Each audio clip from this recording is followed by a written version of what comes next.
Hello, everyone. Just setting up the Zoom link for everybody that's joining in.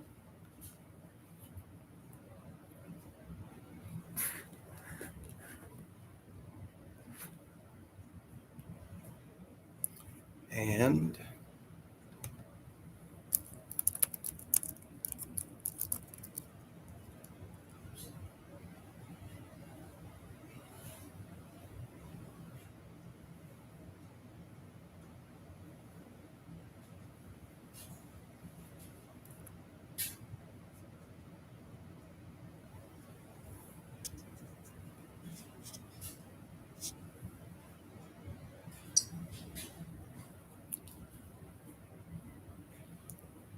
Bible.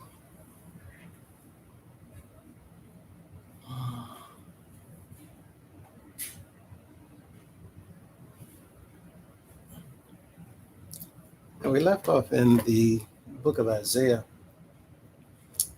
Last week, we actually covered something else where we were talking about Bible study in a sense and the taking of what we do for Bible study seriously. We had talked about quite a bit, but today I want to go back to the book of Isaiah. We had left off in the 63rd chapter of Isaiah, and we'd gotten down to the 9th and the 10th verses. We're going to pick up there before we actually continue.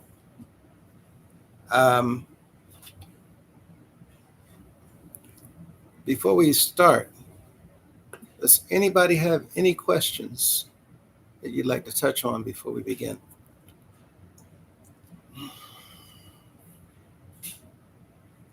Any questions from anyone? Hello, Janae. How are you?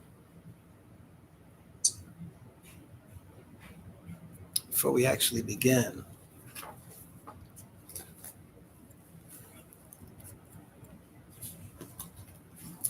If not, we're going to go ahead and continue where we left off. We left off in the 63rd chapter of Isaiah. And I'm going to read from the 7th to the 10th verses so that we can get a grasp of the section where we had stopped a couple of Bible studies ago. We're doing well, thank you. Hello, Giovanni. How are you? And hoping that all is well on both of your ends. We're in the 63rd chapter of Isaiah. 63rd chapter of Isaiah. And picking up in the 7th verse, I will mention the loving kindnesses of the Lord and the praises of the Lord, according to all that the Lord hath bestowed on us, and the great goodness toward the house of Israel, which he hath bestowed on them according to his mercies, and according to the multitude of his loving kindnesses.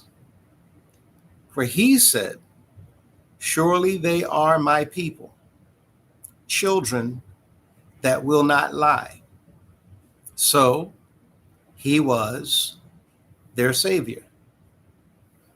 In all their affliction, he was afflicted, and the angel of his presence saved them. In his love and in his pity, he redeemed them, and he bare them and carried them all the days of old. Before we continue here, we're reading in the 63rd chapter of Isaiah, and just going over from the 7th to the 9th verses, we can see that this is somewhat of a depiction of a loving father to their child or children. Once again, especially here in the 8th verse, for he said, surely they are my people, children in the sense that they are my children that will not lie. So he was their savior, as a father would look after his children. And again, especially in this 9th verse, in all their affliction, look at what it says here. In all their affliction, he was afflicted. Now, many people, when we hear about this, we think that this is just referring to or talking about the Messiah when he was being crucified. But again, you see here that this ideology is referring to all of his children. In all their affliction, he was afflicted. And the angel of his presence saved them. In his love and in his pity, he redeemed them, and he bare them and carried them all the days of old. Look at the 10th verse. But they rebelled and vexed his Holy Spirit. Therefore, he was turned to be their enemy, and he fought against them. So here where we're picking up in Isaiah, we're seeing a recap, if you will, describing what it is that Israel had done to the one that they were supposed to be serving. He has always been faithful to them, taking care of them, providing for them, loyal to them. However, we see in the 10th verse, not only did they rebel, but they vexed him. And as a result of their vexing him by going against him, we see that he was turned to be their enemy. What is it? He was turned to be their enemy. And not only was he turned to be their enemy, but he fought against them. You do not want to be on the receiving end of the same individual that was fighting against Israel at this time. That brings us to where we had left off a couple of weeks ago, Isaiah 63rd chapter, and in the 11th verse. Now, so far, where we've come in the 10th verse, where it says they rebelled and they vexed his Holy Spirit, that is to bring us up to speed. Right now, Israel is in captivity. Right now, Israel is in Babylon. Babylon had gone up against Israel, had defeated all of Israel with the exception of one portion of Israel. Do we remember what that is?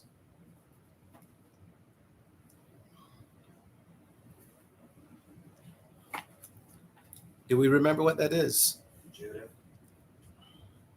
Judah. It was Judah, the one tribe of Israel that was not conquered by Babylon. Do we remember who the king was at that time? Hezekiah. King Hezekiah.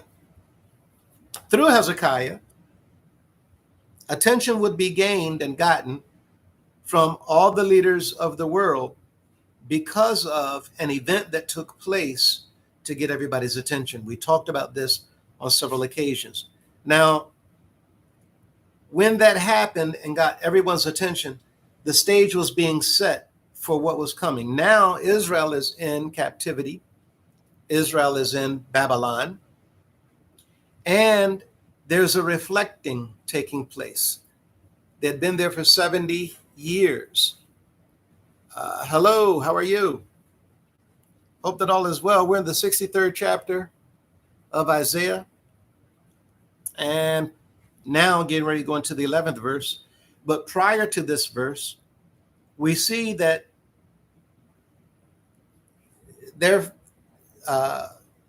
the God that they served, the invisible one, the creator, he had been faithful to them. He was taking care of them. He was providing for them and brought them out of Israel, was protecting them in the wilderness, took care of them in the wilderness. But we see by the time we get to the 10th verse of the 63rd chapter of Isaiah that they rebelled.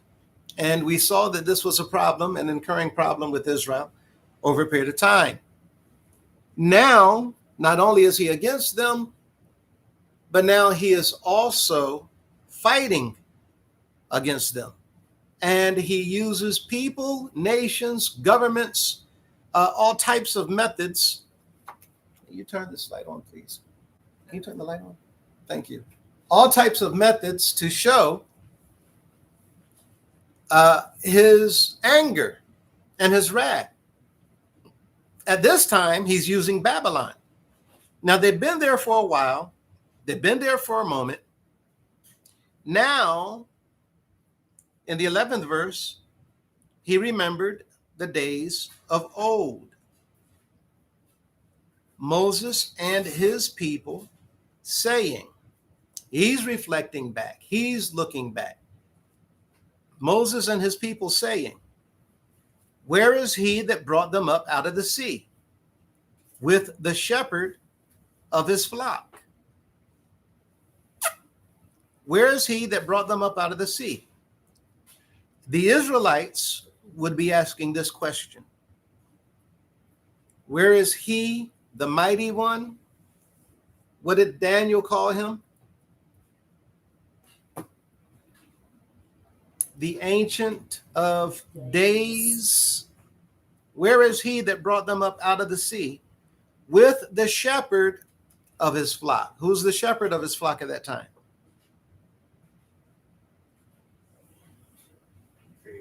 This was Moses that brought them out of Egypt. Where is he that brought them up out of the sea? Whoever brought Israel out of the sea? This is Moses, right? The shepherd of his flock that led his flock out of Egypt. Look at the end of the 11th verse. Where is he that put his Holy Spirit within him? Who put whose Holy Spirit where? Jamal, hello. How are you? Good afternoon. We're in the 63rd chapter of Isaiah.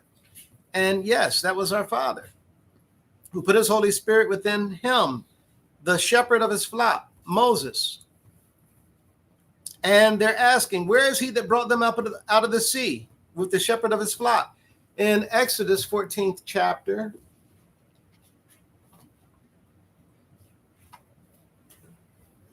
Exodus 14th chapter,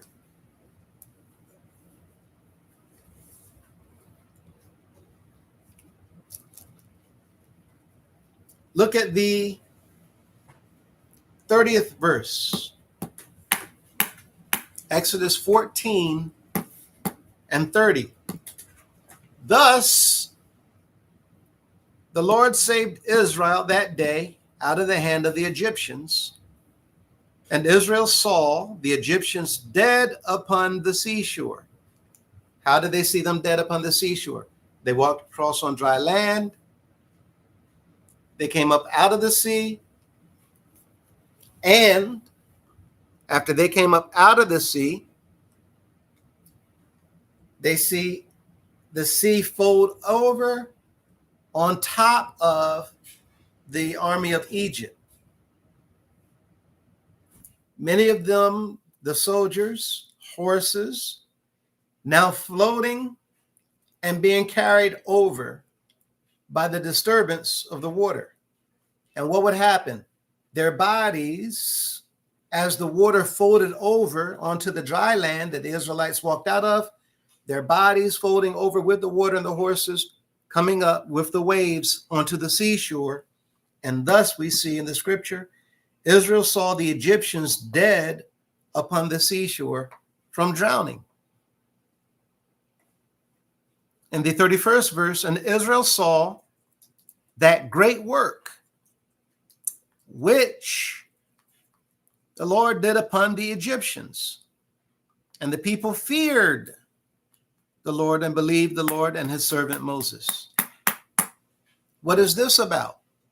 They're now not only seeing for themselves the power that he had wielded in Egypt, but now they're seeing with their own eyes something that he's doing on their behalf for their defense.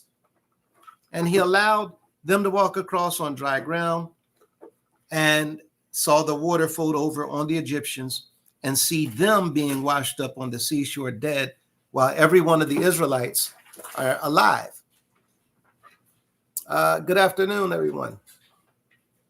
We're in the 63rd chapter of Isaiah, and we just read a reference going back to Exodus 14th chapter. And so, again, we're seeing in the 11th verse, then he remembered the days of old. At this time, when Babylon had taken Israel into captivity, what happened with Moses is now considered days of old. Where is he that brought them up out of the sea with the shepherds of his flock? Is the question being asked, because they are now in captivity. So, in other words, who's going to save us? Who's going to deliver us? Who's going to free us? Look at the book of Micah. 7th chapter of Micah.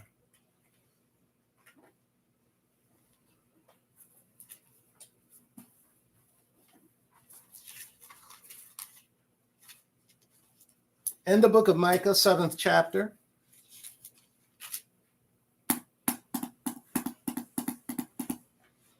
look at the 7th verse. Therefore, I will look unto the Lord. I will wait for the God of my salvation. My God will hear me. 8th verse, rejoice not against me, O mine enemy, when I fall. I shall arise. When I sit in darkness, the Lord shall be a light unto me. Now, let's go down to the 15th verse. According to the days of thy coming out of the land of Egypt, will I show unto him marvelous things. Once again, this is Israel being shown the power, the might, the greatness by demonstration, as well as by word of the one that they serve. Here they are in captivity, again asking, where is he? Why would they be asking this question? Because they were in captivity for a while. Why were they in captivity for a while? Hello, Tim. Why would they be in captivity for a while? Because how many times have Israel gone back and forth? Multiple times. I will serve and then rebel. I will serve and then disobey. I will serve, and then they're dealing with serving some other entity, some other idol, some other false God. Back and forth. Kings, priests, and prophets. Back and forth. Over and over and over again. So now he allows the people of this generation to go into captivity in Babylon. And once again, let them stay there. And as they stay there, no problem. You can think about, which is what jail is for. Mm-hmm. This is what prison is for you to think, for you to consider, for you to remember. You had it good. You had it made. You had your freedom. You had your liberty. And think about the one thing that he gave us all, free will. But you took your free will and went ham. Would not consider me, my ways, what I desired, what I wanted. And so now, as a result of them rebelling against him, as he was faithful and took care of them and all of their provisions, okay, how would you feel if you're doing for everything, everything for them, providing for them, taking care of all of their needs, keeping them safe from harm? Every time you turn around, whatever they want, whatever they need, you're there. And they keep turning their back on you. This is what happened. And then he put them into captivity for them to remain there and consider what they've done. Here, going back to the 63rd chapter of Isaiah, where is he that brought them up out of the sea with the shepherd of his flock? 11th verse. Where is he that put his Holy Spirit within him? Where's the servant? Look at the 12th verse. That led them by the right hand of Moses with his glorious arm, dividing the water before them to make himself an everlasting name. Where is he? Why are they asking? Because they're in captivity. Day after day after day, week after week after week, month after month after month, year now after year after year. Even decade.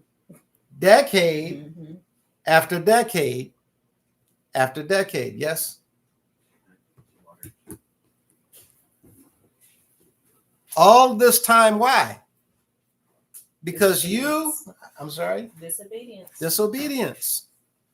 You need time to think. You need time to remember. You need time to reflect.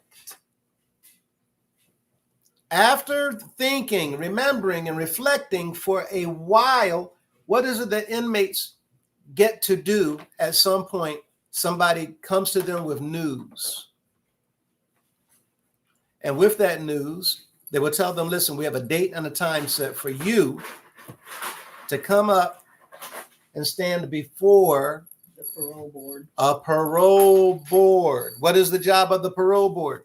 To determine if you have really basically repented and wanted to turn away from what you were previously doing. To determine if you're ready to be released. If you're ready to be released. To determine if you're ready to come out. To determine if you're ready to be done with this. If you're ready to get your freedom back, your liberties back. How does the parole board know if they're ready? Behaviors inside the prison. Do they know based on their behavior? What do they do for every inmate that's coming before the parole board? They interview them. They interview them, ask them questions. And what's going on? Why are they waiting there in Babylon? All these years, who's sitting back observing and watching? Our Father. Father. Let you stay there and think about it. Like when they ask them. Grounded too. Yeah, same thing. When Children get grounded. What does it mean to be grounded? Time out. Time out for you.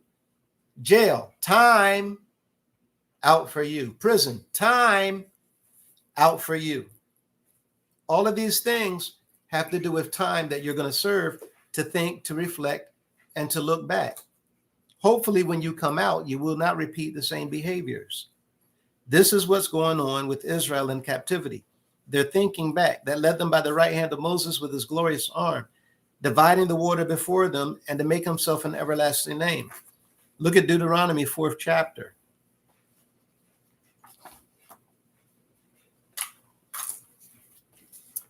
Deuteronomy, 4th chapter.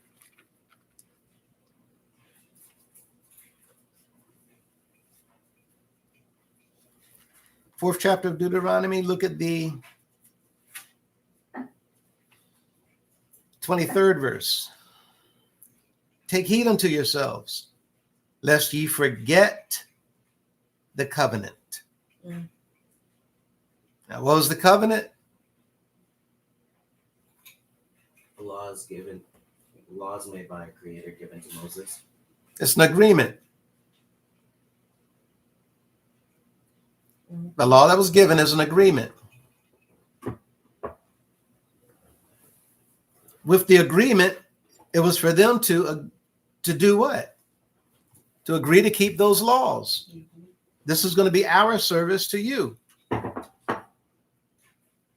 In this agreement, they were not to forget the covenant and which he made with them, and make you a graven image, as he says in the 23rd verse, or the likeness of anything which the Lord thy God hath forbidden thee. Don't replace me with anything. Don't put anything before me. 24th verse, for the Lord thy God is a consuming fire, even a jealous God. What is he saying? I've been done told you. Some people, however, are not willing to learn the easy way. Right. Some people are not willing to learn just by you telling them, just by hearing a warning. Some people got to learn the hard way. How do we know who those persons are? Because they keep having to go back into some type of punishment even after they get a chance. And why is it that people keep going back into punishments? Because they keep repeating the offense. Keep repeating the offense. Keep messing up. And warning, mess up. Warning, mess up. How many warnings are police officers going to give you before you get a ticket? One. Maybe one. People who get warnings all the time still continue messing up. Why? They don't believe.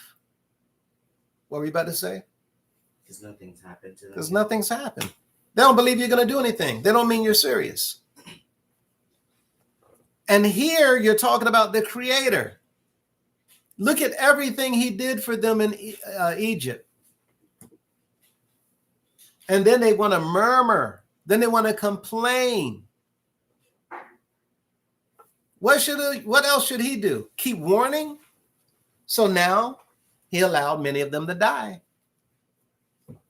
What did he do in Genesis? 7th chapter, 8th chapter, 6, 7, 8. Destroyed everything on the earth. Why? Fed up. Sick and tired. In the 34th verse, Deuteronomy 4th chapter. Let's go back to 33. Did ever people hear the voice of God speaking out of the midst of the fire, as thou hast heard and lived? He said, has anybody else experienced or witnessed the things that you've experienced and the things that you've witnessed? This is the Creator. Who else in the history of mankind?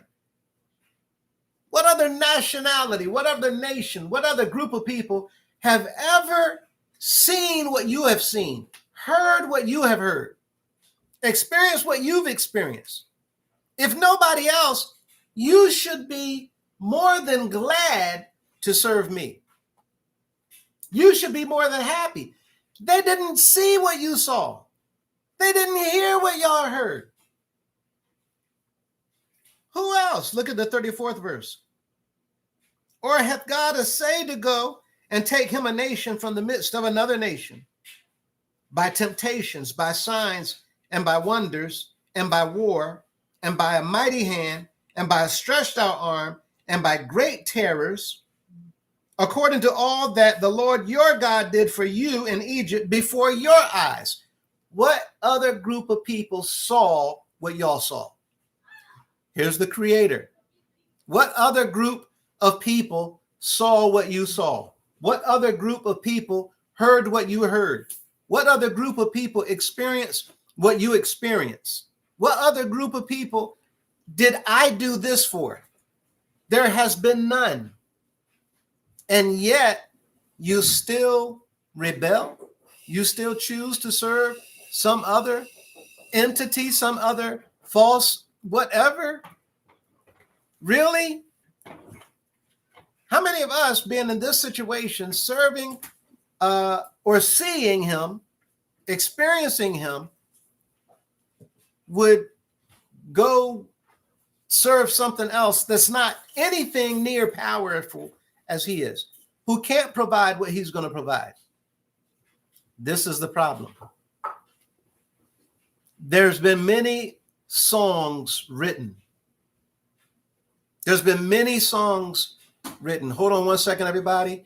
I need y'all to come and sit down, please. It's a huge distraction. I'm sorry, I apologize. Hurry up in the back.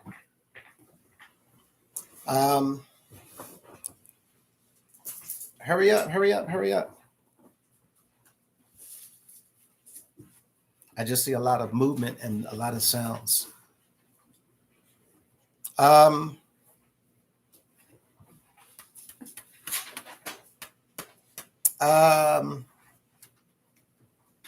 If you saw what they saw, if you heard what they heard, if you experienced what they experienced, then would you have gone to serve some other entity, some other God that cannot provide like he provided, that cannot do like he did, that cannot supply like he supplied it or protect like he protected? Back then, remember, they're in the wilderness. They're seeing things. They're experiencing things. They're observing things like nobody else has ever experienced or observed in the entire history of the world. To walk across dry ground in the middle of a sea. Let's not even think about the miracles. What about just eating angels' food?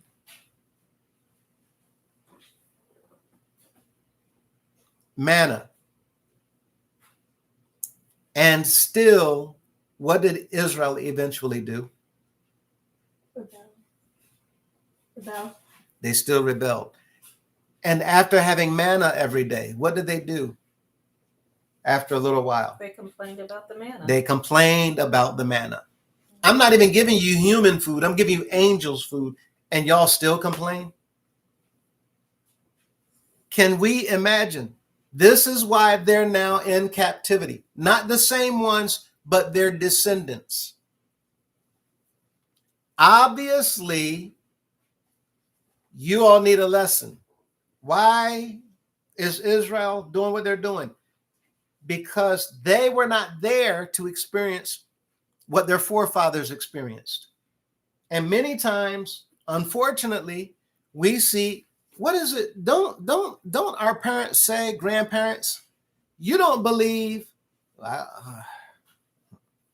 can't say. I've been down that road you're traveling. Mm-hmm.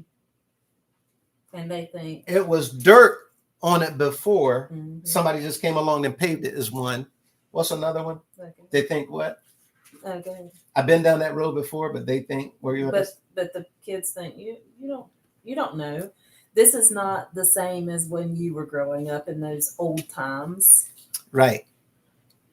Children know almost everything. No, exactly. No. And so with this in mind,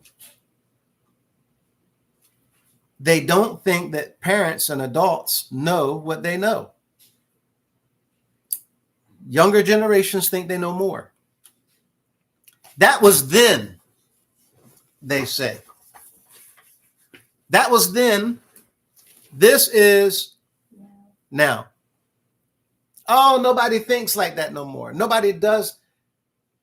Okay, well, Israel is now in captivity. Why? Because your generation should have listened to your parents, grandparents, great-grandparents telling you what it used to be like. But there's a bigger problem here because the parents, grandparents, and great-grandparents were also rebellious. He did not just take the first generation that rebelled against him and put them in captivity, did he? It was generation after generation after generation after generation. Now here we are, because y'all done messed up. And I'm sick and tired. And before I kill you all, I will teach you a lesson, and we're going to start over. And this is what's going on. So they're thinking back here in the 63rd chapter of Isaiah. Where is that one? The one who cared so much, the one who loved us so much, the one who provided for our people. Because we're sitting here in Babylon, like waiting for years. And the idea is that he's done. But Isaiah comes along telling them, no, he has you in his hand. So we see here in the 12th verse that they're reminiscing about him. Where's the one that led them by the right hand of Moses with his glorious arm, dividing the water before them, to make himself an everlasting name? Why did he bring them out of Egypt? To make a name for who? Israel? No, himself. To make a name for himself. So all the things he did with them was to show his own might, his own power, his own glory. So now he doesn't destroy them all. Because what was it that Moses said? If you kill them all, what's going to happen? The heathens or the other people will think you brought them out here just to kill them. They would think that you brought them out from Egypt just to kill them. Or what was the other reason? That you are not powerful enough to sustain them. That you could not come through on your promise. You brought them out of Egypt, yes, check. But you could not come through on the rest of your promise.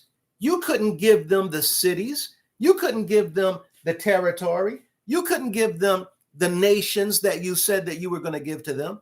You could not give them the land that was flowing with milk and honey. So you let them die. It's easier to let them die right here in the wilderness than to try to come through on that promise, is what people might say. So he said, okay, I'm going to let them walk around for 40 years and let them have children. And I'm going to take their future generation in. And he did that. And then other generations came and they messed up too. And now he takes their future generation, put them in Babylon, and he's going to do the same thing. Except not with Egypt. He's now bringing them out of Babylon instead. Except he's going to do more than he did with Egypt. What more did he do with Babylon than he did with Egypt?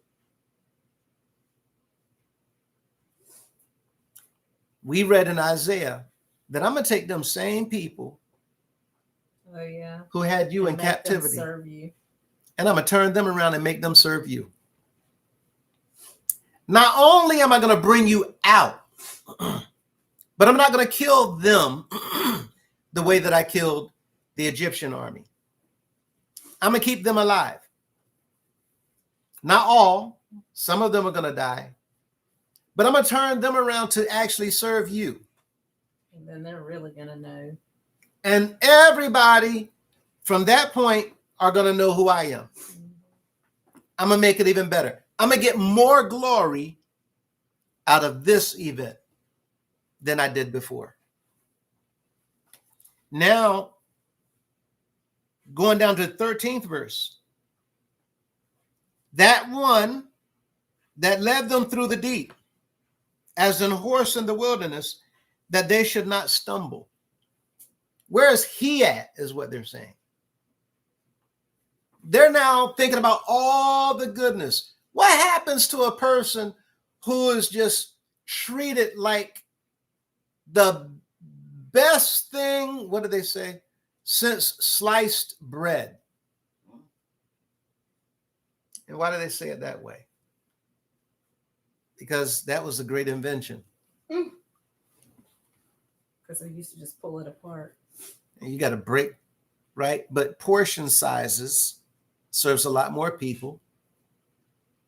And when we talk about people, sometimes people think, and they want to be treated as if they are the best thing since sliced bread. Very common saying, right? So men, oh, you think you are God's gift to the earth, people say. Women, same thing. What's the point here? Israel acted in such a way that allowed them to be put into captivity. Now they're in captivity.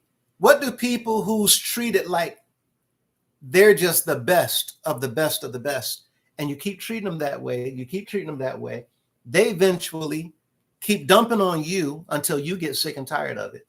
And then you decide you've had enough. When you write people off who mistreated you and mistreated you and mistreated you and mistreated you, and you the best thing that they've ever had, the best boss, the best employee, the best partner in a business, the best spouse. People, when they lose, my grandmother used to say, you don't miss the water until the well runs dry. That water there the whole time. And people taking it and they're abusing it. They're misusing it, dumping it all over the place, wasting it, not just washing with a little bit, but just 10 times more. In other words, using more than you need. Waste, waste, waste. All of a sudden, one day you go to get water, clunk, clunk, the bucket hits the bottom, there's no water. My point is, the same people who dump on others who lifted them up, once that person is said and done, they begin to miss them. They begin to think about the times that person lifted them up. They begin to think back at all the treatment that they used to give to them. This is what Israel's doing now in captivity. It's like children when they grow up and have to move out and start having to adult. Yeah. Right. They start thinking about all the things that were free and all the things that they didn't have to deal with when they lived at home. Laundry detergent. Lord Jesus. Children do not understand the cost of laundry detergent. So they have to pay And for parents it. telling them, you don't need a whole cup of laundry detergent, just a little bit. Isn't laundry detergent? But they see that great big tub with all that water, and their mind says, I need more soap than mom or dad said. They don't know. They're just being, Kids, children. no. The parents, the Oh. child thinking, they don't know. They're just being, what's the word in the child's mind? When you tell them to use a little bit, Stingy. they think mom and dad is telling them that because they're being cheap, right? They think they're being cheap. The instruction says use that much. It's concentrated detergent. Children, a lot. The law said, don't do that. You did that. The law says, don't do this. Y'all did this. The law says, here we go again. I got to hear mom's mouth. Mm-hmm. I got to hear dad's mouth. Oh, the lecture. Here's the priest. Here's the prophet. And the people, oh, here we go again. Some people. But then he leaves. They're now in prison or in captivity, but they're thinking about way back when. Children, when they leave the house, they used to wash all the clothes they want for free. Mm-hmm. Now, that same child washing one load every other week. Wearing dirty clothes 2 and 3 times. As long as the clothes don't smell, I can get away with the clothes being dirty because I can cover that up or I can hand wash it. Children who go to college, they now know. You don't have all that money that mom and dad was providing for you. All the food that they threw in the trash can. I don't like that. Or I don't like the way it looks. A little speck, a little spot. All that waste. Mom and dad getting upset. Turn the lights off that you're not using. Put anything up that you borrow. All these things, when they go to college, now it's beginning to hit them. When they get out on their own, it begins to hit them. Here's Israel, and now they're not getting the things that they had that God was providing. They're not living the way they were living because he was watching after them. Now he takes his hand off, they're in captivity, and look at what they're doing. They're thinking about the goodness that they had. Why? Because they messed up. And now they don't have what they once had. That led them through the deep, 13th verse, as an horse in the wilderness, that they should not stumble. Now they're stumbling because he's gone. Now they don't have because he's gone. Now their life is miserable because he's gone. They're at a ruin because he's gone. 14th verse, as a beast goeth down into the valley, the Spirit of the Lord calls him to rest. So didst thou lead thy people to make thyself a glorious name. It sounds good.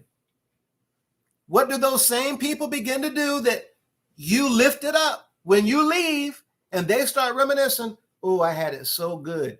I had it so good. They used to have, everything waiting for me. The boss on the job, they used to have the door unlocked. The staff would be already working. The lights and a machine already up and running. But you don't have that one employee doing those things no more. You got to come in. Staff is outside in the parking lot waiting for you to open up the door. You go inside the store or the building, the business is cold because they didn't have the heat running. The machinery has to warm up because of oil issues that nobody knows about. When you run a cold machine, that's going to cost expenses down the line. The point is, you have a lot of people that don't understand what it means to treat people the way you want yourself to be treated. And when we look at Matthew 5:48, this is what he meant when he said, turn the other cheek. Be ye therefore perfect as your Father in heaven is perfect. Why? Because we dump on him and expect him to keep giving to us. And this is what Israel was dealing with. Now that he got tired, they're in captivity. They're going without. They're now reminiscing.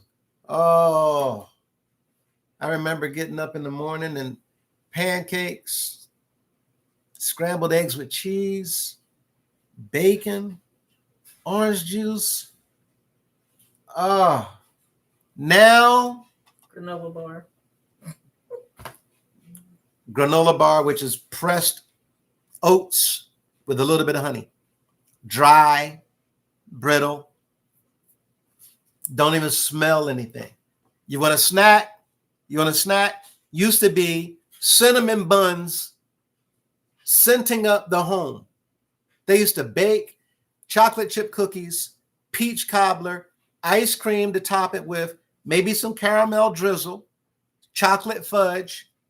You get a snack there? Rice cakes. That's rough.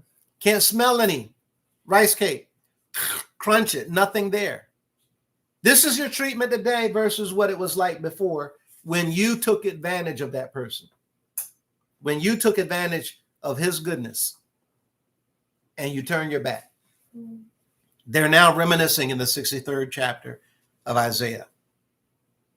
In the 14th verse, again, as a beast goeth down into the valley, the Spirit of the Lord caused him to rest. So did thou lead thy people to make thyself a glorious name. It continues in the 15th verse.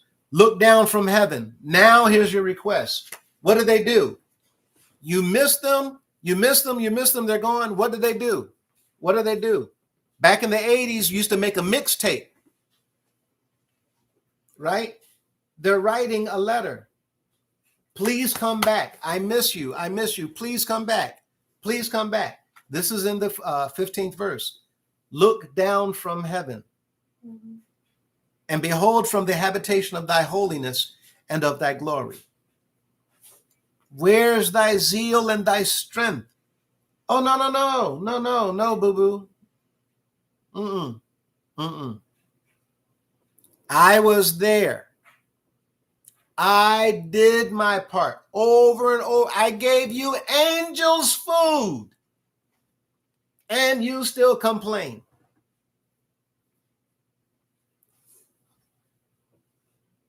What was it?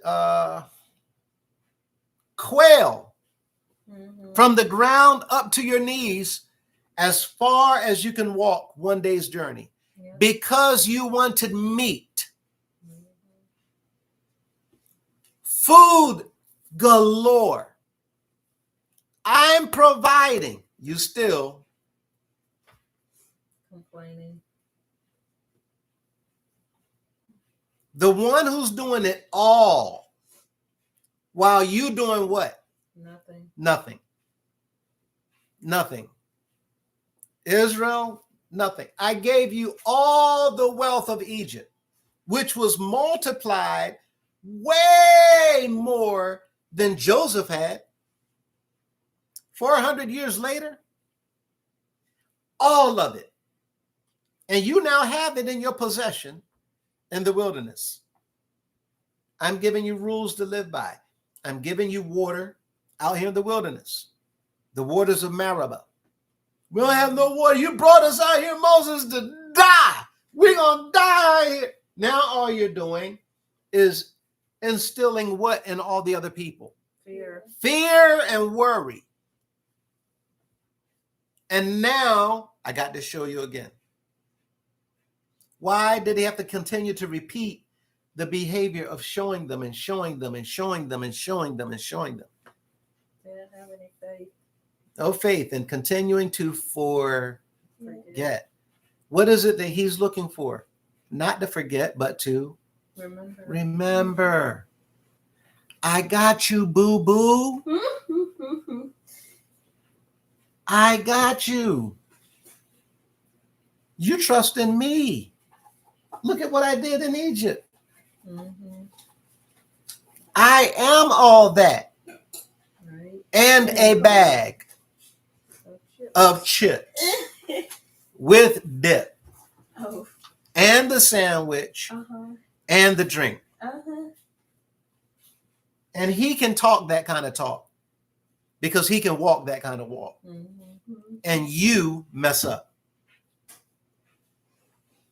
Here we go with this quail again. More manna. Oh. Okay. Now they're in captivity. And now that's what they're saying in the 15th verse. Look down from heaven and behold from the habitation of thy holiness and of thy glory. Behold what? Where is thy zeal and thy strength? The sounding of thy bowels and of thy mercies toward me.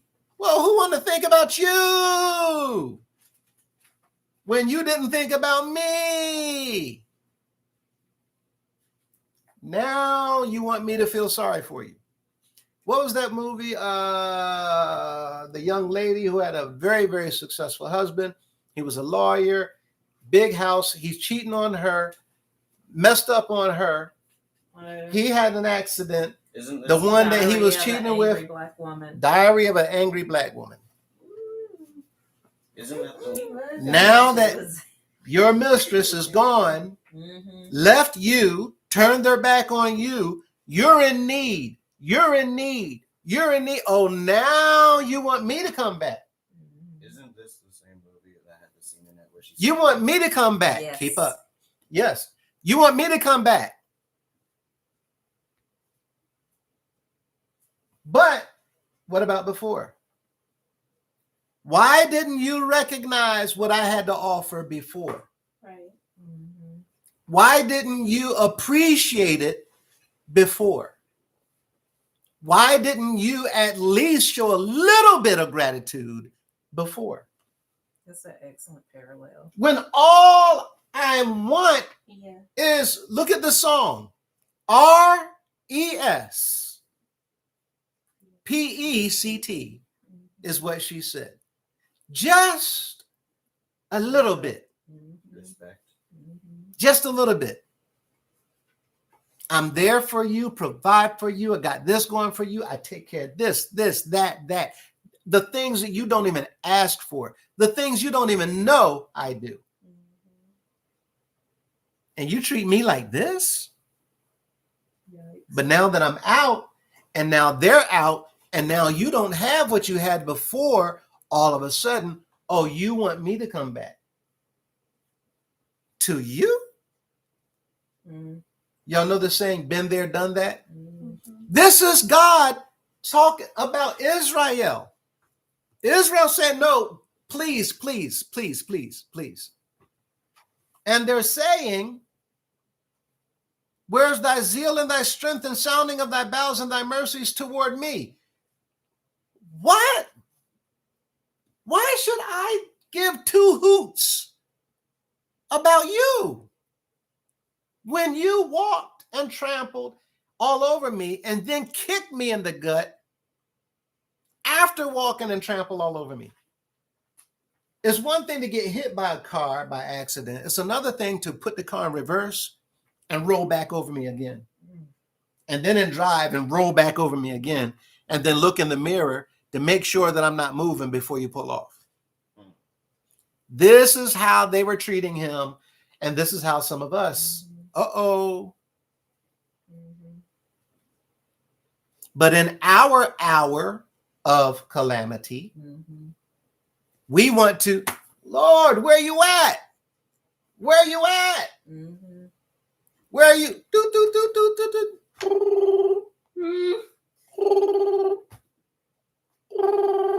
Nothing.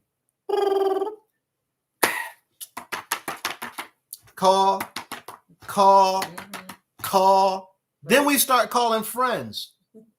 Hey, have you seen Sabrina? Man, I've been trying to catch up with her. Yeah, have you seen her? Let her know I need her. I'm going crazy. I'm dying without her. But they were there for you. He was there for them. Now in captivity, oh, that's what it takes. And some people are willing to go back. And so was he. And some people, after they go back, return to treating them the same way they treated them before. Here says, where is thy zeal and thy strength? 15th verse, the sounding of thy bowels and of thy mercies toward me. Are they restrained? Here's the question. You're not calling me back. I've been calling and begging and calling. And I'm not hearing from you. Don't you see me calling? Didn't you see my voicemail? Didn't you see my text? I've been writing letters. Here's the question. The end of the 15th verse, Isaiah 63rd chapter. The sounding of thy bowels and of thy mercies toward me. Are they restrained? Are you done? Are you ignoring me? Is that it? Really? For real? You're finished with me? This is how people begin to plead and beg. And they want you to cave. They want you to give in. But how did they treat you? What's another song? What have you done for me lately? People wrote all kinds of love songs that are fitting with the relationship between Israel and the one they said that they served. Like what, Bob Marley? Right? What did you say? Like Bob Marley? Or like A lot of, plenty writers all over the place. We have what they call romance music.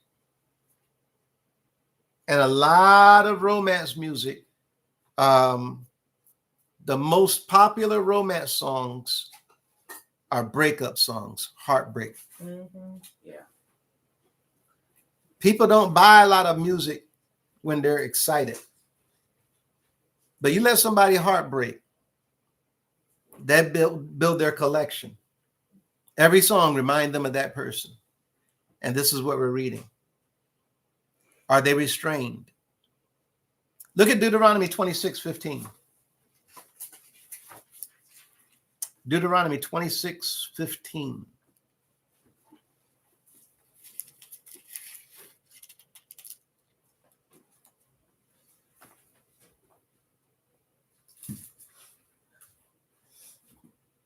Matter of fact, let me go back to the 14th verse. I have not eaten thereof in my mourning.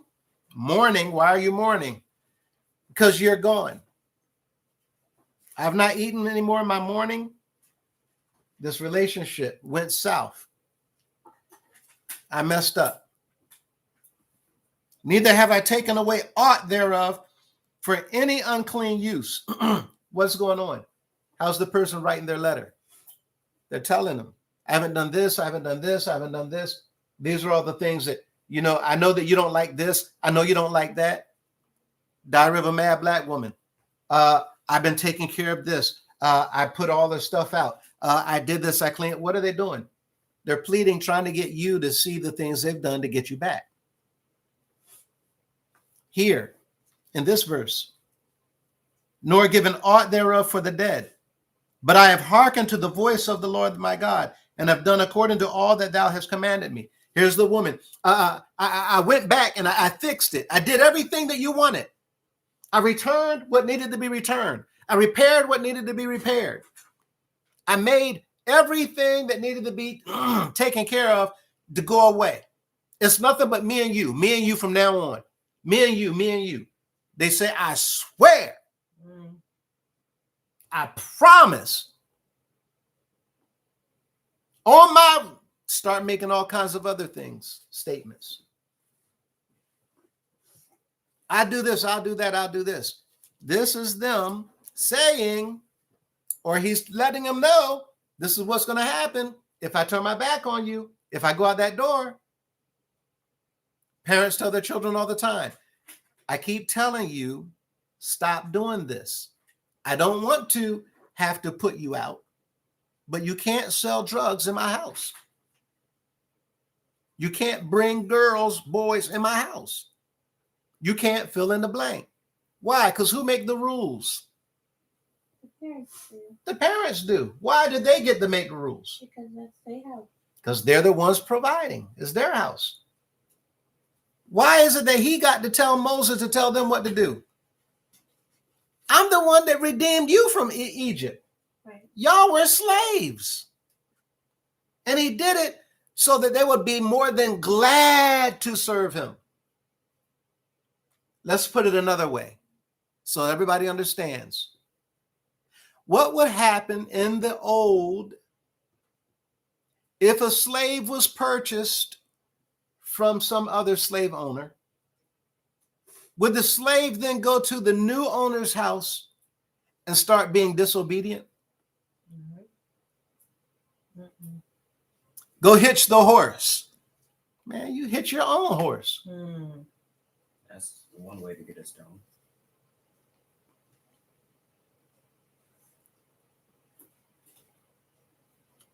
What's going to happen to that slave? They're going to get punished. And it may cost them their life. Why is it we're willing to listen to the slave owner and do what they say quickly? Because we know what a whip feels like. There were slaves from every race, every nationality has served in bondage.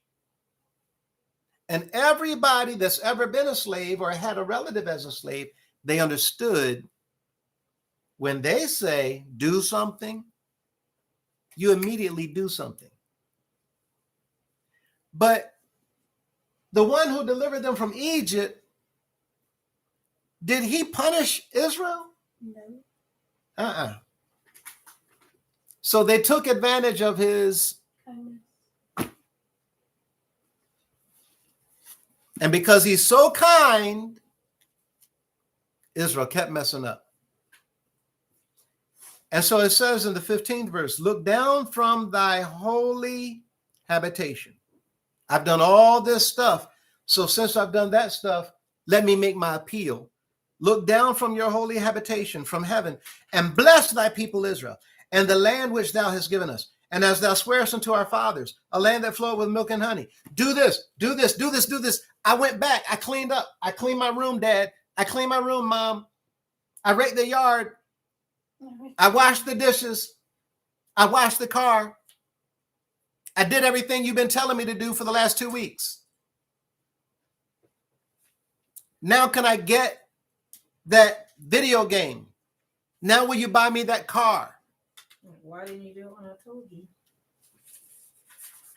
We're doing things to get something in return, when we're supposed to be doing it because of the person who's providing for us. What did he say? John 14:15. If you love me, Keep my commandments. keep my commandments. Why should we keep your commandments? Why should we love you? Because who provided for you? How much did he provide for you? Everything. And we should love him. We should love him enough to do that.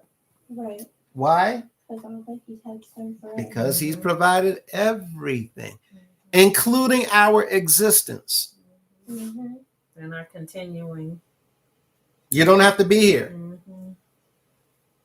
right? Well, what if you didn't have, I mean, you more blessed than I am. At least you have your sight.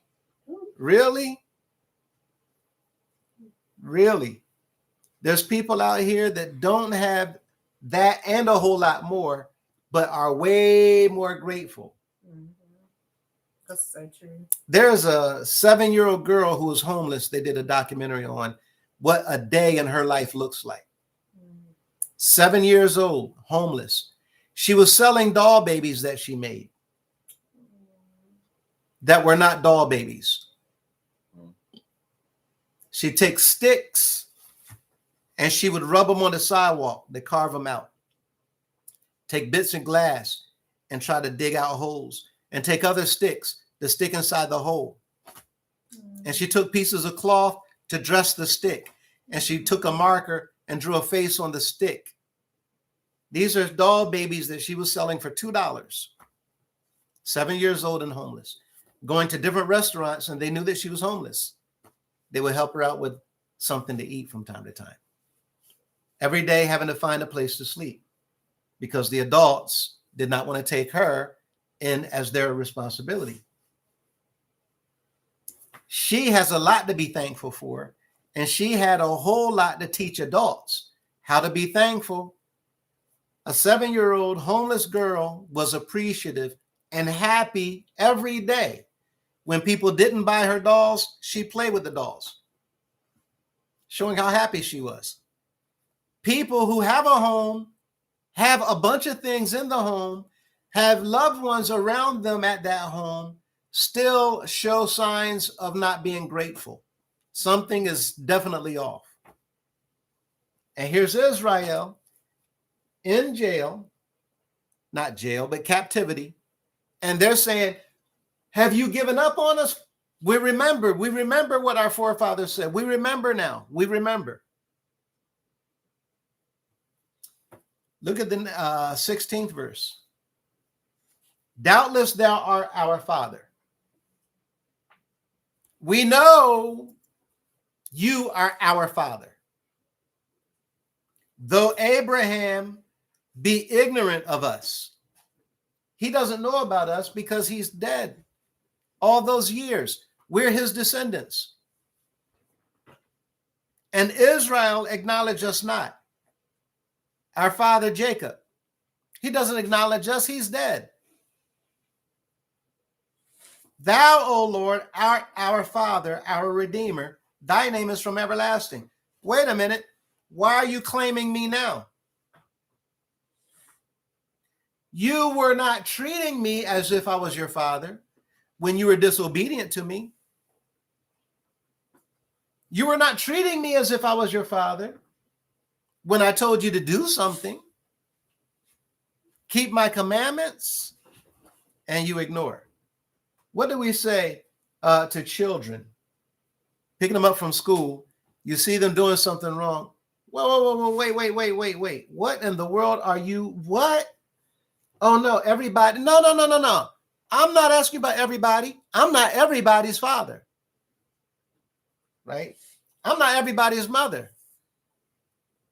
Everybody, I know you know better. Why?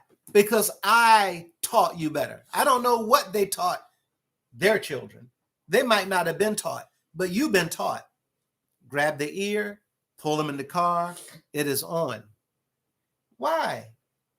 Because you know better. You out there acting like a fool. That's why we say that. You're not a fool. You're just acting like one. And people doing this all day long with our Creator. Israel's now saying, doubtless you are our father. Even though Abraham don't know us, Jacob don't know us because they're dead, we're their descendants. You, however, are our Redeemer. And your name is from everlasting. So why are we appealing to his grace? Why are we appealing to his goodness, his kindness, his strength? What is this called in other words? Flattery, buttering up, kissing up, brown nosing, all of these terms. Now, really? Oh, I'm everything now, huh? Diary of a Mad Black Woman. You haven't seen it before. It's a very, very powerful movie.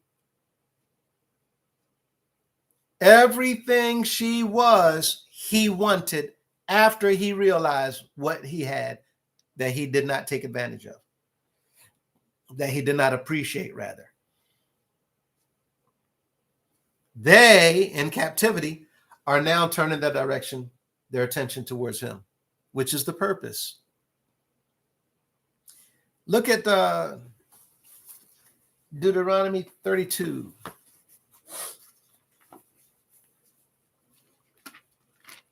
The 32nd chapter of Deuteronomy.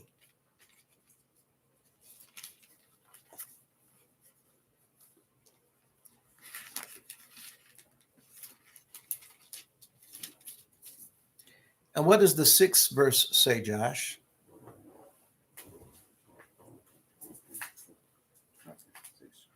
Sixth verse. Do ye thus requite the Lord? Huh? I was just reading. And what kind of people? Foolish. Foolish people and unwise. Why are the people being called foolish and unwise? Look at the 5th verse. They have corrupted themselves. Woo. Their spot is not the spot of his children. Wait, what? Meaning you are supposed to look like your father. Their spot is not the spot of his children. Okay, so the spots of a leopard differ from the spots of a cat, house cat, the spots of a horse. The spots of a leopard differ from the spots of a Dalmatian. Yeah. You should look like them if they're your father. Your spots don't look like mine. Sound like Revelations? Yeah. When he put a mark on their forehead, what is the mark for? To know that they belong to him. These are mine. What does a shepherd do to his sheep? Brand them. He brands his. Matt. That's all you hear. Matt. Oh, wait a minute. What about this one? Check under his ear. Look under his ear. No, I don't see a branding. He's not mine. Well, did they miss him? No. And Marcus. Yeah, we have one over here. Check it. Where do you brand yours? Hind right leg. Check the hind right leg. What do they see? The mark. Mark's branding. Every owner knows his mark. If it's not marked with the owner's mark, it's not his. This is what's coming. If you don't have his mark, who can you get upset with? Yourself. Don't get mad. He said in the 6th verse, Deuteronomy 32, do ye thus requite the Lord, O foolish people and unwise? Is not he thy father that hath brought thee? He brought you into the world, not the other way around. You don't get to tell him. Man, please, I wish they would. My mama don't even hit me. Ooh. Y'all remember children? Ooh, ooh. My daddy, there's this thing, I think it's on, what's that app? TikTok, Yeah. where children have this challenge to tell their mothers to shut up in the presence of their father. Oh yeah. That's the thing. And their I father, think that some of the kids actually got hurt for doing that. yeah. Like their dads like didn't even blink; they just jumped. Yeah, it's like, A bad Hey, idea. hey, Barney. Yeah, Mom. Go outside and bring, what? Man, I ain't going out there. What'd you say? Shut up. And the dad, Can you imagine if one of y'all did that? now, Oh, trust me, I wouldn't. here's the thing. No. Oh my gosh. The creator, we're talking about, and this is how they're treating him. Look at what it says in the 6th verse. He's saying, I brought you into the world. Who was that? Bill Cosby. Mm-hmm. He said he told his child, Theodore. I brought you into the world. I'm your father. I brought you in the world. I'll take you out. And me and your mother will get together. We'll make another one look just like you. Yeah, he said it. He did. Who gets to say that? Our father. Good afternoon, Brother Lewis, Sister Lewis. I apologize. I'm late. I have been watching past YouTube videos to catch up. Oh, no problem. We're in Bible study at the moment. We're in the 63rd chapter of Isaiah, and we're about to finish up. And we're reading it as a reference, Deuteronomy 32nd chapter, and we're in the 6th verse. And at the end of that verse, he says, hath he not made thee and established thee? Not the other way around. But the people were treating him as if he owed them something. He can never owe us. You're right. Ever. What verse we on, Tabby? Deuteronomy 6. Huh? Deuteronomy 6. Deuteronomy 6. Where are you at? 32. 32? Okay. And remember the days of old in the 7th verse. Consider the years of many generations. Ask thy father, he said, and he will show thee thy elders, and they will tell thee. Go to the older ones. Check with them. You younger ones need to learn from the older ones. This is what's being said. Let's go back to Isaiah 63 and get ready to close out this chapter. And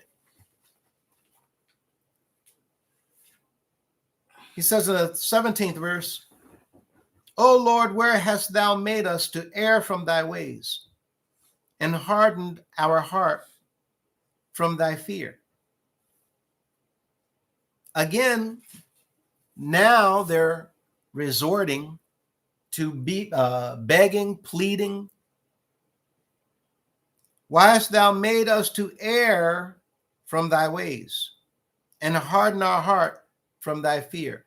When people begin to beg and plead and they don't get their the result that they want, the next course of action most of the time is blame. Isn't that what Rocky told his son not to do? We did. They don't know what you're talking about. We did Excuse me. Excuse me 1 second, you all. You don't ever want to do that again. Yes, sir. Say it louder, please. Yes, sir. Okay. You don't ever want to do that again. What y'all don't see is he wrote his eyes. Okay. Because we're in Bible study, I'm going to tell you one more time, Joshua. Anytime you want to say something, just raise your hand. Anybody can talk. A lot of times I don't acknowledge you because you're not raising your hand. This is following instruction. That's the whole point. But if I do something you don't like, you don't ever again want to roll your eyes. I see you when you think I don't. We both do. Okay. I almost jumped off of this screen and they would not have known what happened. Do you understand me? Yes, sir. Thank you, sir. This is how we treat him. This is how Israel was treating God. Not taking him seriously because he was not punishing them all the time. He was not penalizing them. He was not jumping on them. Here they are at Mount Sinai. He's giving Moses instructions for them after everything he did for Israel in Egypt. And they're at the foot of the mountain doing what? Taking gold, melting it down to make an idol. And they're giving all of the credit and the glory and the honor and the praise to a golden image that has no power. It's not alive. They made it with their own hands. They know that Aaron formed it out of his hands. They took gold to furnish the gold to Aaron in order to make it. And now they're saying that we're going to bow down to this thing. Look at the slap. Look at the disrespect. Not to mention, God is the reason Ooh. that they got the gold to begin with. Yeah. They wouldn't have And even that had they're it in the without wilderness. it. Mm-hmm. You'd be making bricks right now.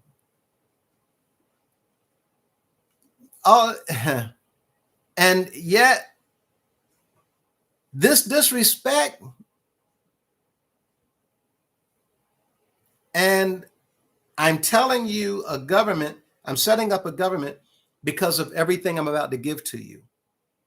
I'm about to come through with all of the promises that I made. And I'm doing all of this for you that I'm not doing for no other nation on the entire planet. And you do this. All because I did not stomp you like a roach. Because he could, or swat them like a fly. How many of us ever think about a fly that we swat with a fly swatter? Not one thought. We don't give that fly any thought whatsoever. I think you do. Right? And he could have done that. But he did not do that. And instead, the people, they continue. In fact, look at Psalms 37. The people continue to disrespect because he's such a kind, a giving, a loving, and compassionate father. And most children many times do not appreciate their parents that are loving, kind, compassionate, giving, and just good-natured. They don't want to be mad and mean and angry, and neither did he want to be that way with Israel. He wanted to just love them. And so here they are now in captivity as we get ready to close out the 63rd chapter of Isaiah. The 37th Psalm. In the 37th Psalm, 1 second. Psalm 37. Look at the 17th verse.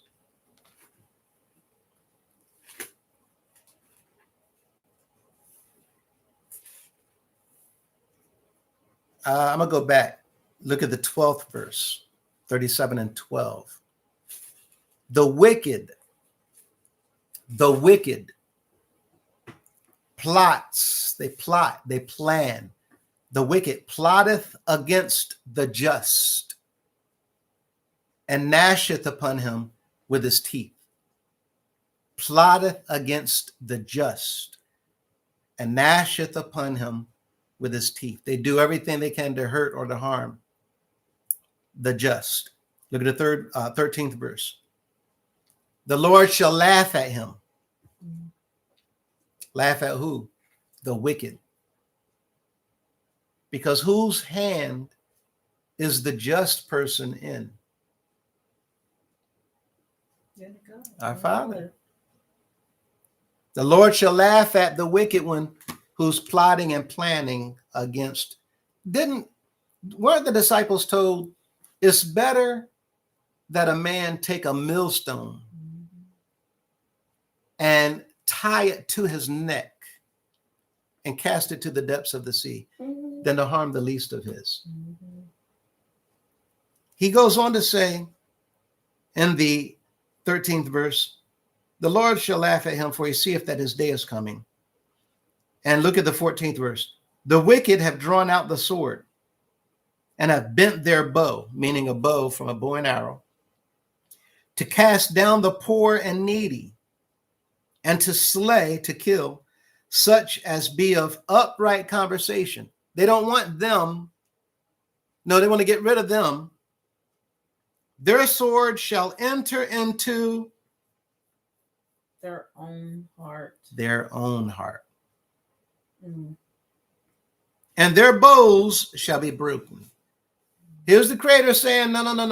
Y'all don't have to do anything. He said, vengeance belongs to him. If you go back down again to the 16th verse, a little that a righteous man hath is better than the riches of many, many, many wicked. For the arms of the wicked shall be broken, but the Lord upholdeth the righteous. The Lord knoweth the days of the upright, and their inheritance shall be forever. And who's the one that's carrying Israel to give them all these things? Our Father. And yet you keep messing up. All you have to do is obey. All you have to do. That's the easy part. Look at the 17th verse. Again, Isaiah 63rd chapter, 17. O Lord, why hast thou made us to err from thy ways and hardened our heart from thy fear? Now they're blaming him. You hardened our heart. We didn't do right because you hardened our heart. You turned us from your ways. Mm. What happened to Adam? Adam, I'm over here. What are you doing over there? Why are you hiding? Because I was naked. Who told you you were naked? Well, I mean, the woman that you gave to me. Oh, whoa, wait. No, it's my fault. It's my fault? Well, you gave her. Oh, my fault. This is what we do all the time. Instead of owning up, Israel, just, I was wrong, I'm sorry. How easy is that? What if Adam had done that? I was wrong, I'm sorry. The whole course of history might have been different. Repentance is always the way. Just admit what you did. It could have been different. We don't know. That's always the best. Going back to 18 now. I'm sorry, 17th verse, the other half. Return for thy servants' sake, the tribes of thine inheritance. Return for their sake, even if you don't return for our sake. Now it's just anything they can think of. Mm-hmm. Grasping at straws. Grasping at straws.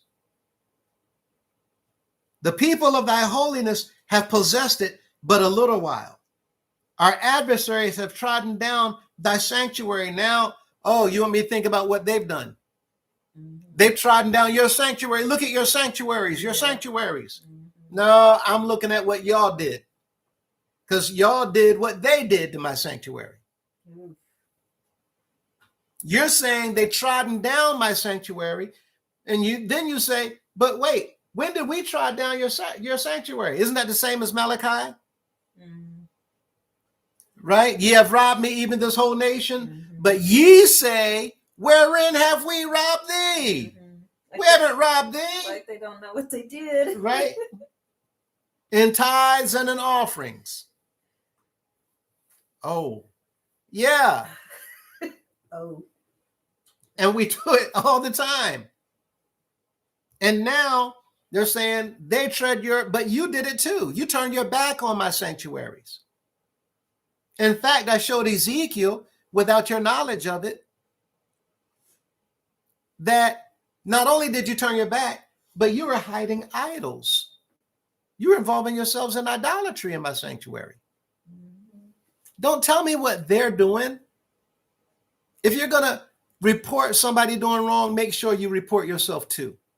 Mhm. Tell it all. That's why when you go to court, they don't say, do you swear to tell the truth? A lot of people are going to tell the truth. They're just not going to tell the whole truth. Yes, they did it. Yes, they did it. They were right there. Well, how you know that they did it? Were you with them?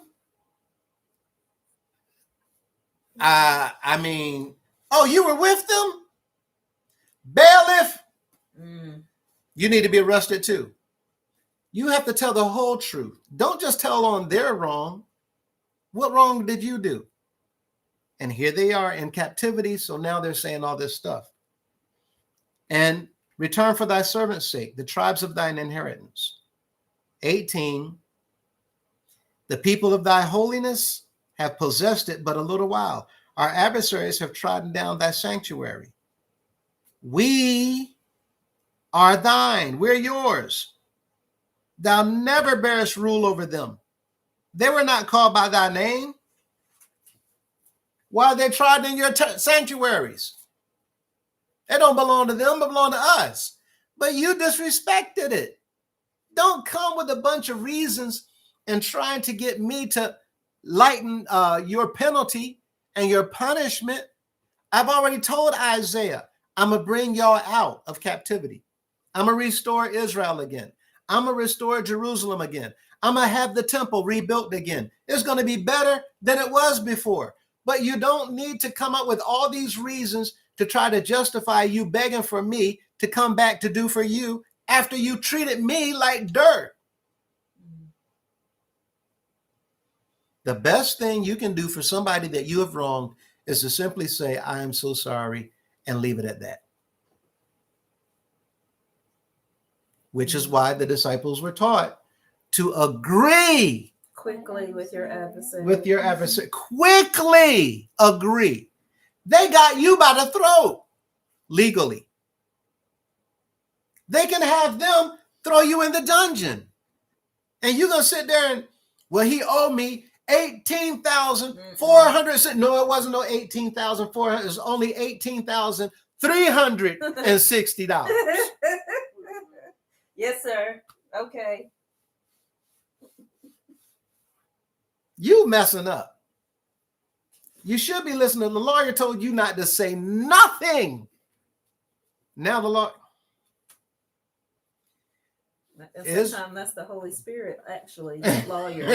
yes, Telling you to say the nothing. lawyer. That happened to me Yes. yesterday. Don't speak. Yes. Don't speak. Agree quickly. Agree quickly. If you've done wrong, agree quickly. Now, as we close out, here's one more thing. The wicked one is called the accuser. Mm-hmm. And he's going to accuse. And we so busy trying to protect our image, our name, our title, our reputation. No, I didn't do that. No, I didn't do that. Yes, you did. No, I didn't do that.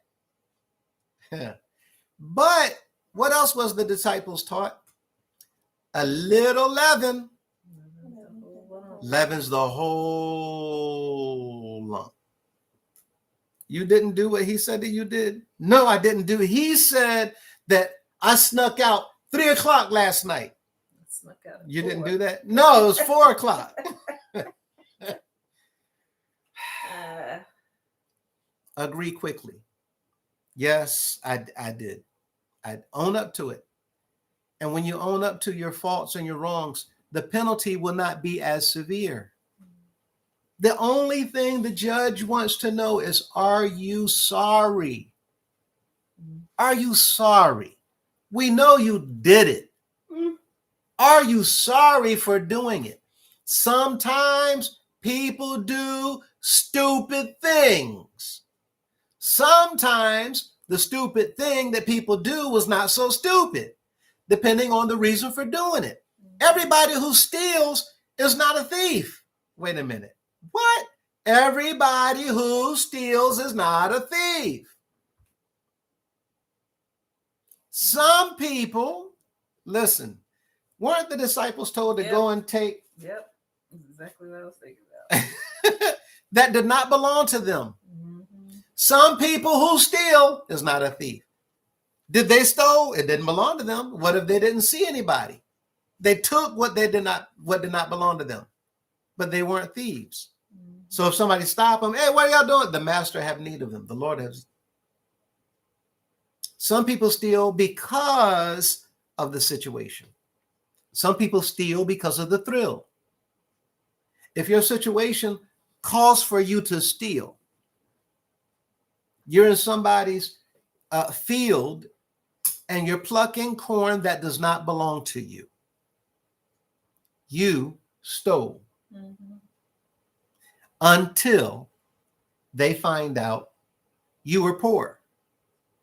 Now they can't take you to court. Why? Because the law says if you're poor, you get to go out to somebody else's field because they were already ordered to not harvest the corners.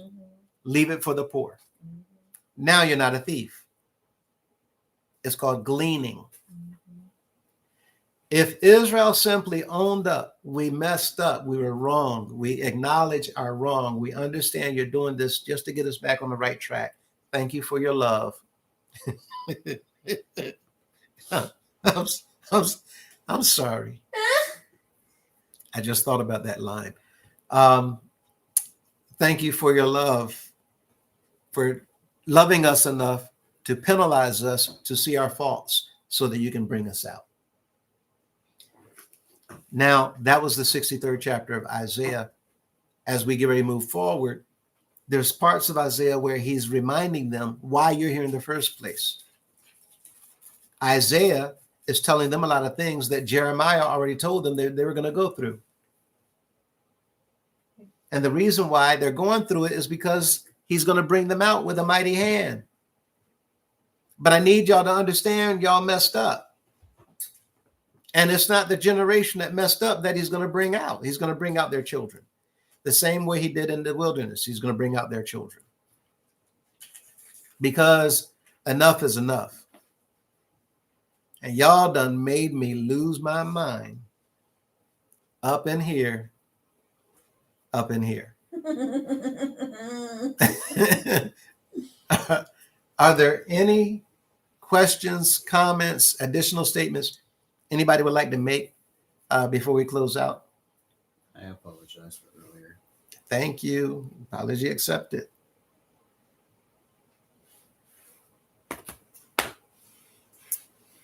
Anybody like to say anything or ask anything or before we close out? Going once, going twice. We appreciate all of you who came online, joining in with us today. We saw that there were several others. Many times people come online, they can't stay. We completely understand that. However, we will be back tomorrow evening at 6 Eastern, and we will jump back into the book of Luke, the gospel according to Luke. And we'll be coming back next week with the 64th chapter of Isaiah. And actually, we should be getting ready to close out Isaiah. And if you all have questions that you come across during the week or things that you think of or consider, and remember, by all means, write it down so that you can ask those questions as we come back. And anytime, same thing with the fellowship. If you have a question about anything when we go into fellowship. But before we close out again, not just questions, not just comments. Is there anybody that would like to ask, say, or share anything before we close out?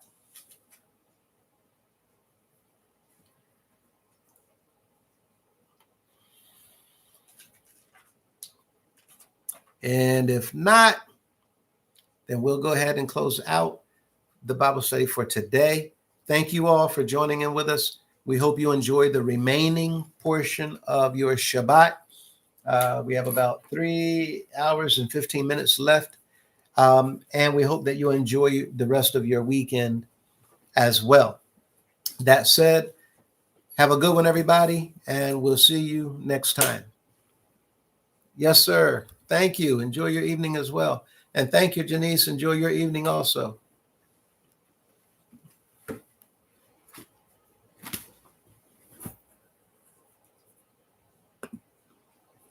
3 hours and 15 minutes later would make it 5 o'clock.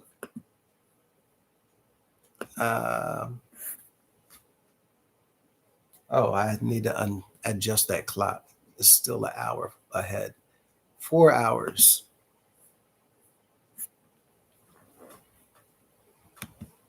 Oh, you had a meeting. Thank you. Enjoy yours as well.